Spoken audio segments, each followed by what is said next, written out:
దర్శనం అయితే చాలా బాగా జరిగింది. అంటే ఫోన్స్ అయితే తీసేసుకున్నాం అనమాట. చూసారు ఏనుగు అక్కడ 2 ఉంటాయి అటుపక్క అటుపక్క. చాలా బాగుంటుంది ఏరియా.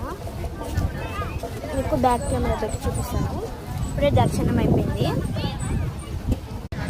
ఇక్కడైతే ఫోన్లో కనబడట్లేదేమో కానీ క్లైమేట్ మాత్రం భలే ఉంది. గుడి వెనకాలంతా మబ్బుగా, ఇదంతా బాగా సన్నీగా భలే ఉంది. ఫోన్లో అయితే కనపడదేమో కానీ చాలా బాగుంది క్లైమేట్ అయితే. వీకెండ్స్లో అలా రాండి. పక్క పక్కనే చాలా హోటల్స్ అన్నీ ఉన్నాయి అన్నమాట. ముందర 2 ఏనుగులు ఎంట్రన్స్. ఇక్కడైతే ఇలా లారీలు ఉంటాయి కొంచెం, అంటే చిన్నవి డ్రైవింగ్. దాని పేరు నాకు కరెక్ట్గా తెలుసు, ఏవో ఉంటాయి. ఇక్కడైతే మనము ప్రసాదం తీసుకునేకైతే వచ్చామన్నమాట. ఎక్కడికి పోయినా మనం ప్రసాదం మాత్రం తినకుండా ఉండలేం. మనల్ని ఎవరు ఆపలేరు.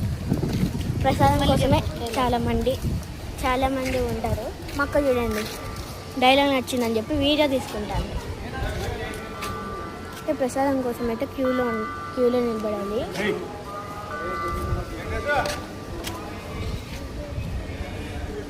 చాలా ఉంటుంది. సెట్లోనే ఇందాక మనం కూర్చొని తిన్నాము. అలా ఇక్కడ నుంచి గుడి మొత్తం సరౌండింగ్స్ చూపిస్తాను.